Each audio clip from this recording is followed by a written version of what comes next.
Whether we are there or not, ITSP Magazine still gets the best stories. Plenty of conferences and events spark our curiosity and allow us to start conversations with some of the world's brightest minds. In person or virtually, Sean Martin and Marco Ciappelli go on location and sit down with them at the intersection of technology, cybersecurity, and society. Together, we discover what the synergy of these three elements means for the future of humanity.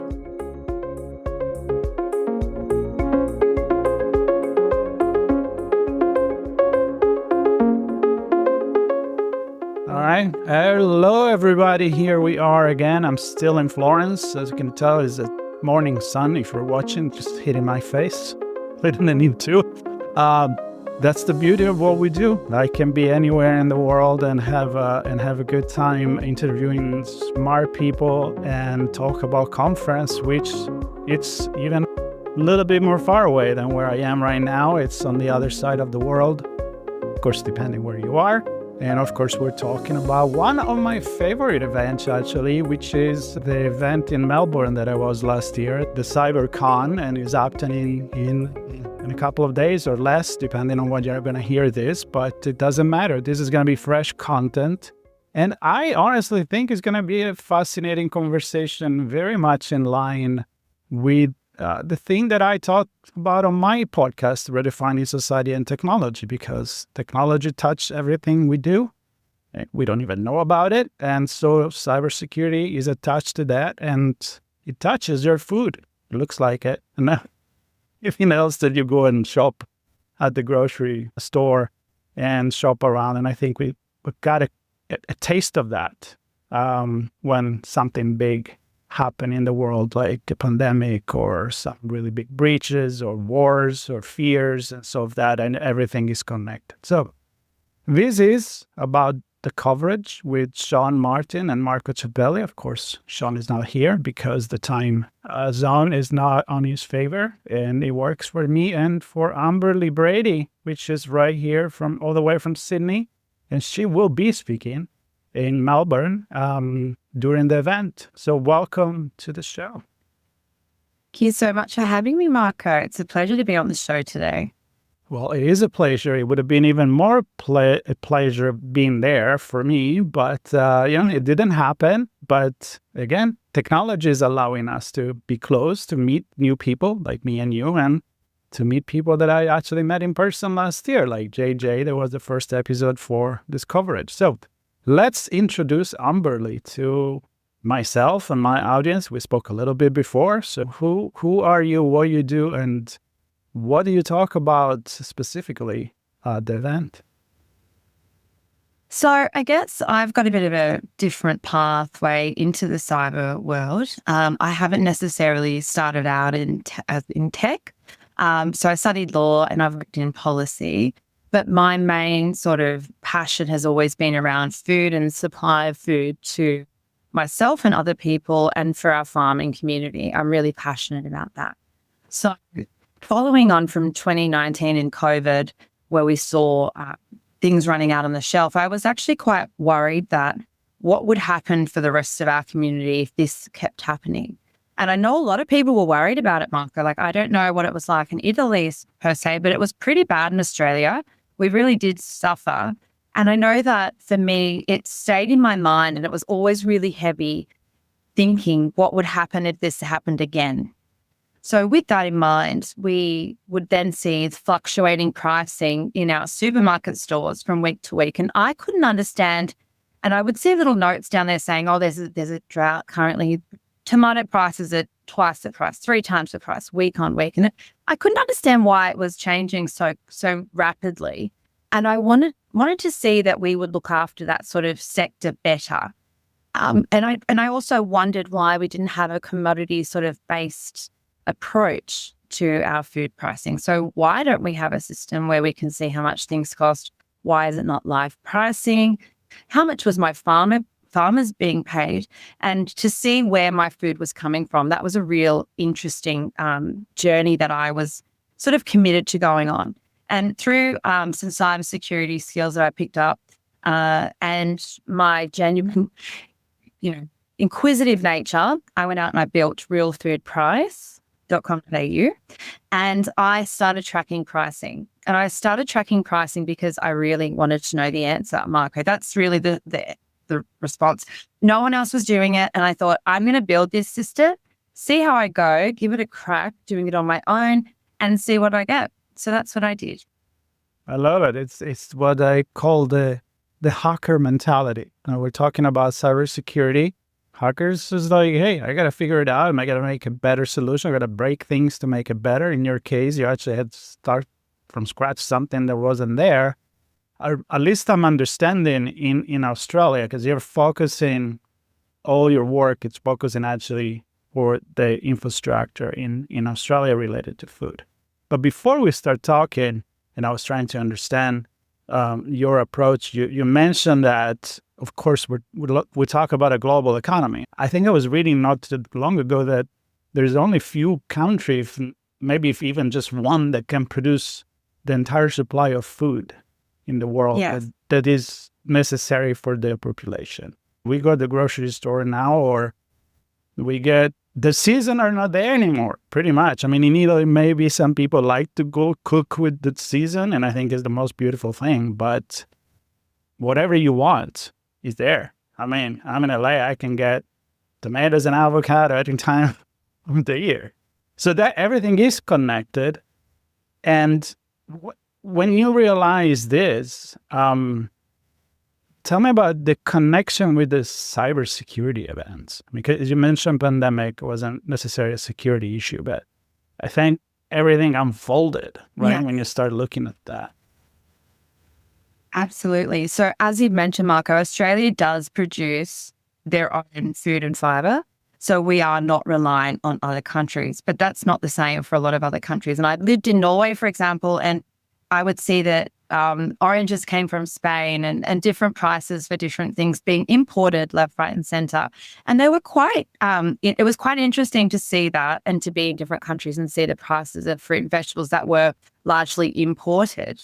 Mm-hmm. But on the touch point of cybersecurity and why it's important is because there is a reliance on what we're actually exporting. So Australia we actually grow up to food for 70 million people. So this food has to move. This has to be exported. This has to be shipped across the different countries. And there's a lot of different systems that underpin this movement. So it's critical infrastructure that is underpinning the movement of these goods around. And there's vulnerabilities within those. And cybersecurity would be the industry are well and truly across all of those sort of critical infrastructure vulnerabilities. But for people within the agri-tech space, this isn't necessarily something that's in their DNA. And so there needs to be a bridge between the two spaces. And that was where I saw an opportunity for someone like me to come in to discuss this, because I have both the sort of skill sets with the look of the way that the world's heading in the geopolitical space. You can look at other countries, for example. The UK have put agri-tech as a new frontier that they're going to be focusing on and moving agriculture back into centre stage. And that focus on agri-tech and the way that it will unfold is there will be vulnerabilities in that technology that comes out. We're importing more agri-tech into our country. So the Hongju T70, that's a new autonomous vehicle, which will be, it's a tractor. But with that, where will the data be going for that? That's a question that we don't necessarily have the answers to. Mm-hmm. They will be looking at the soil conditions and providing sensory information being fed back through to a system that we may not have control over. So there's vulnerabilities in the cybersecurity of those assets that will be coming into Australia as well. So there's so many touch points for cybersecurity in the agri-tech field. And we really need to start looking at that closely, not just the other side of critical infrastructure, which could be the roads or the rail. It's really looking at how we can make sure that our supply chain and the food security within Australia is quite hardened. And for example, with the US, DARPA actually last month put out a call to different tech companies asking for them to provide their agri-tech solutions. So they've realized that agriculture is really, it is their breadbasket, but it could also be their Achilles heel. because you could wipe out an agricultural, like a sector, and that could be more efficient than bombing a city, because you will have people suffering in extreme cases without food.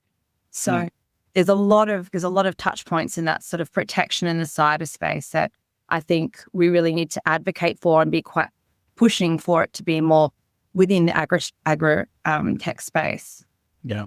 Well, you mentioned DARPA actually this year at RSA conference San Francisco, which we've been covering for 10 years. For the first time, DARPA, they had a walkthrough, like a virtual space where they were showing all the different infrastructure from hospitals to water supply to electricity and everything interconnected. And it was interesting to kind of wrap your head around this matrix that we live our life with and think about it, but then this happening.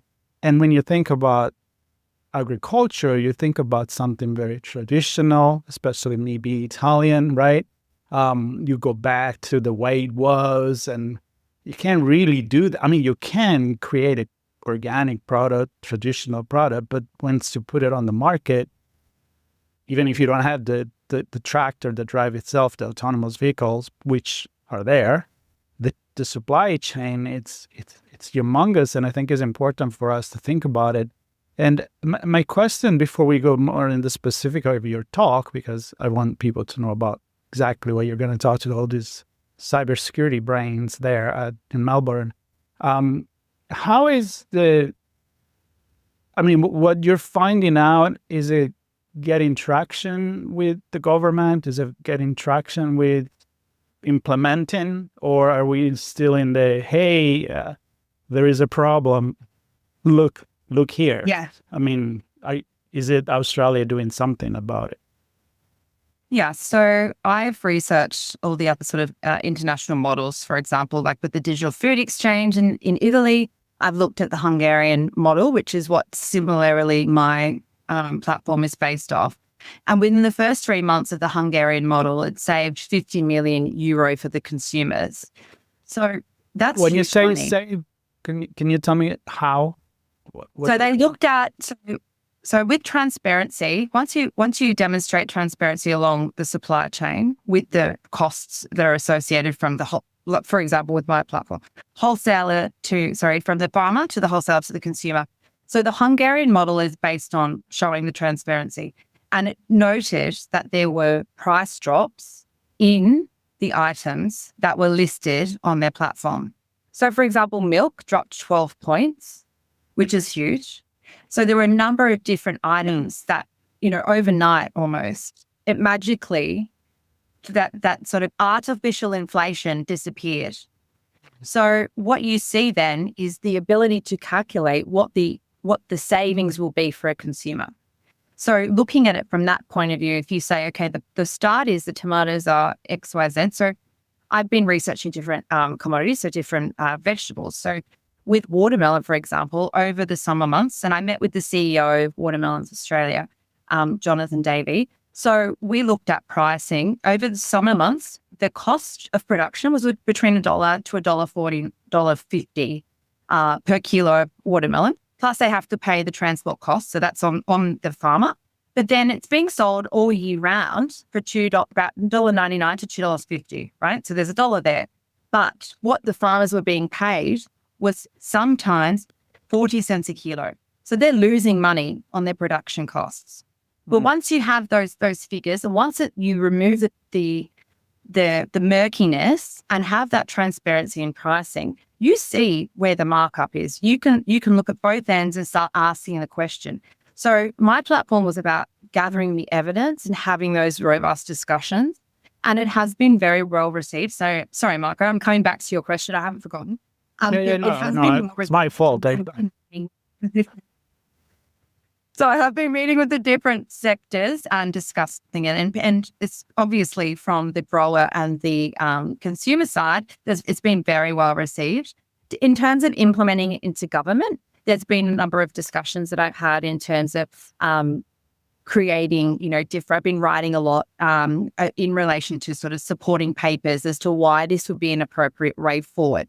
It's a different model and a different way of thinking. And Australia is starting that journey in terms of they've had a call out for papers to have a look at what they're going to do in this space and have a digital strategy or a food security strategy, and to really look at how that could work and play out.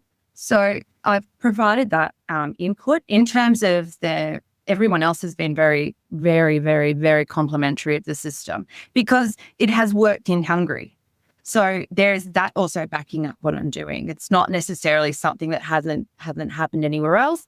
And there's an opportunity there to save people real money and to really redivert our thinking into having the prices in the palm of our hand. Because something like this platform could give you that information, sort of like a fuel app or something along those lines that we have in Australia. I'm not sure if you have the same thing, but it does go to what you say, Marco. The future of farming is that, and the sad reality is we will have to feed more people with less because we are going to run out of arable land that we can farm. And a lot of countries have noticed that. They've said, okay, China, for example, has 20% of the population, but only 7% of arable land. And I realized this is the future. If we don't start securing our food systems, then what does this look like for us? We need to make sure that we have supply. We need to have control over the supply chain. We need to understand our vulnerabilities. And so with recent issues in Japan with the rice crisis, you saw the same issues that came up in 2019 with COVID, where the shelves were not stocked and panic set in because people don't necessarily trust social media. They're not trusting the information that's coming out. And there's panic that was widespread. People running in to buy the rice, freaking out that they were not going to have those opportunities to purchase the rice, despite government coming out saying there's no crisis. They saw the empty shelves and they were triggered. And I think I'd be triggered too, because we've lived through COVID. So moving forward, if we see an image of an empty shelf, we will run to the store. And I think that's kind of going to be human behavior because we've lived through that interesting time that we will panic. And we don't need to if we get this right and we start investing money into programs and systems that will look at our food security and really harden those up and have a path forward. And I feel like the transparency, I mean, I can open an entire can here that I'm not going because we don't have an hour, but maybe I want you back on my show. We can talk about that. Creating panic, a lot of, it is from the fake news, the fake video to the AI generated images. I mean, pretty easy to do a picture of an empty shelf and have people freaking out. And that's still cybersecurity. It's still something that happened because we're not controlling. Well, it's media and information security as well. But I mean, it's a bigger sociological picture. But when you actually, and again, I would love for you to come back and kind of like talk about this, that maybe when you do have a transparency, like a box made of glass, if something does happen, maybe there is a better way to go and pinpoint, like, wait a minute, this is not true because I can see the whole picture. I'm just assuming that could be that.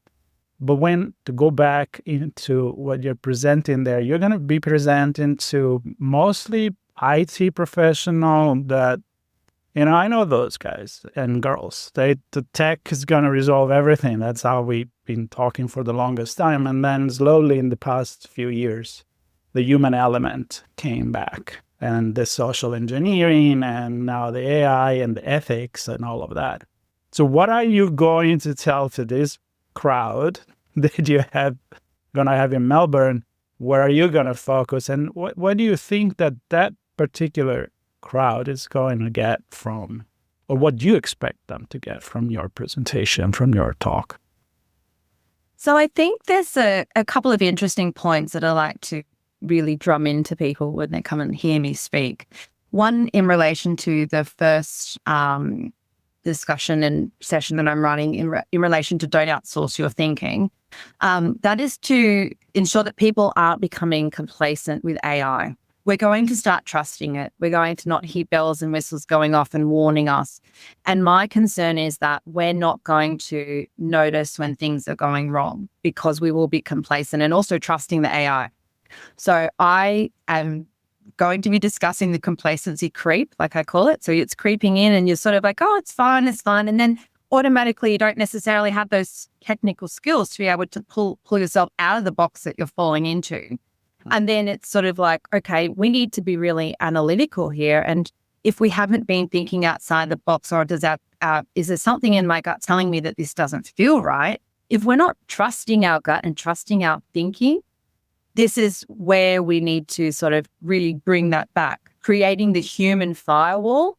So we've got the essential 8, and I feel like we should have the essential 9 in Australia, because the 9th one really is about our people and creating that human firewall. And it's not necessarily in everyone's DNA, cyber, but it should be, because at the end of the day, everything and as we move forward into the future, there will be cyber elements to everything that we do. And just because it's not in front of you and you're not seeing it, doesn't mean it's not underpinned by it. So you can see hospitals that would have had a cyber attack, but there's been, and I will discuss this in one of my talks, there was an amazing CISO in Australia that realized, okay, there is still a need for paper-based client referrals and client management, because hospitals are going to be a target.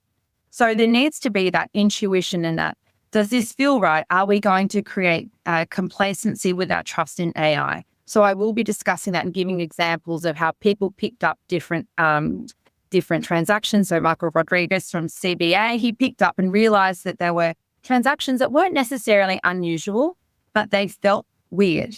And so he acted on that. That is the untouchable human element that AI will never be able to replace, because you can't train it to think intuitively like a human and analyze in that respect unless it has been told to do so. So I do discuss that. And then also on top of it, as we've already touched on, I will be discussing food security and how the different sort of models of different countries and success stories, and the reason that we really need to take this for front and center of cyber. And I realize that this is a new area, and I'm conscious that this is going to bring up lots of questions, and I hope that it does, because for me, it's imperative. Everyone has to eat. It's vital. So we need to have these discussions about how we can ensure that our future generations can afford food and live in a sustainable future. There's just so many facets that cybersecurity is going to start to come in, and cybersecurity will be in every sort of pocket of the tech that agri-tech will have in the future. So I'm starting the conversation, Michael, and I realize I am sort of probably one of the early disruptors in this space, but we've got to, as you said, hack it, pull it apart, put it back together, make it look and feel right. And then we can have those discussions and really push for some answers that haven't necessarily been given in the past. And the rest of the world's on this trajectory. So geopolitically, you can have a look across the board. Everyone's doing something in this space. And it's really about connecting those relationships and understanding our supply chains in that, and the vulnerabilities, the cyber vulnerabilities in those. Yeah. And another thing that you mentioned, I think I'll use that for my wrap, is the fact that you actually looked to other system and other solution that are already implemented. You took it, the Hungarian one, and you kind of like apply it to another. My point is, collaborating at the global level, it means that you don't have to reinvent the wheel all the time. Yeah. It's sharing knowledge, and that's a big point of conversation in cybersecurity, sharing information, sharing intelligence, but also sharing solution, what worked for someone and how we can actually take what worked for me and what worked for you. And last year I talked to the ambassador for cybersecurity there in Melbourne, and that was about that. I'm like, dude, what does an ambassador does for cybersecurity? Well, talk to other people from other country all over the world, and together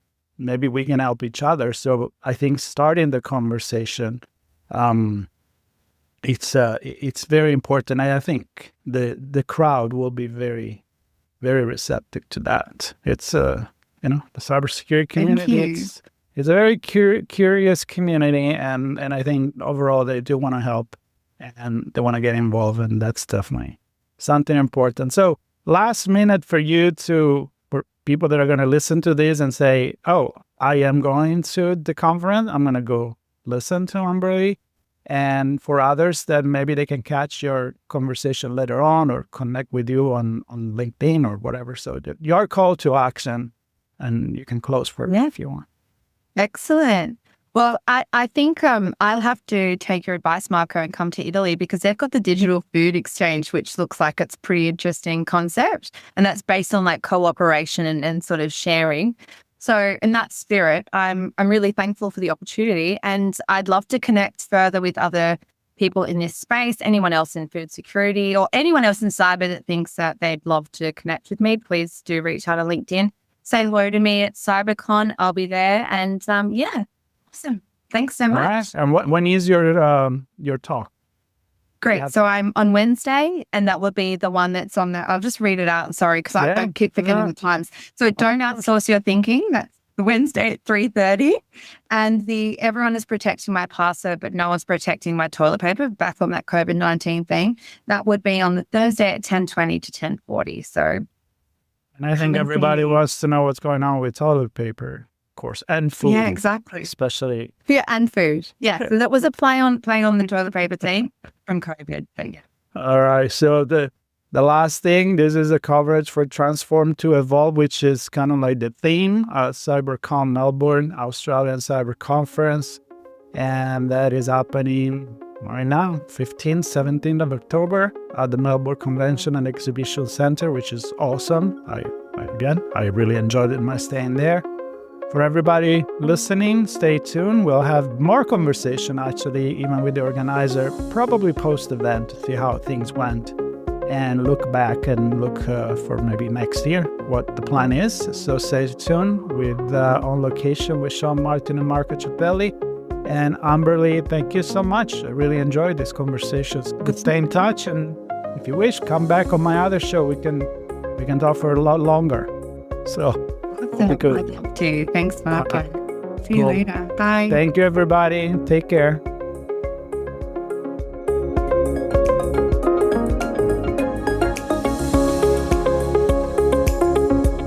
We hope you enjoyed this episode of Sean and Marco's On Location event coverage conversations. Please take a moment to give the show a good rating and leave a comment. Remember to share this podcast with your friends, family, and colleagues.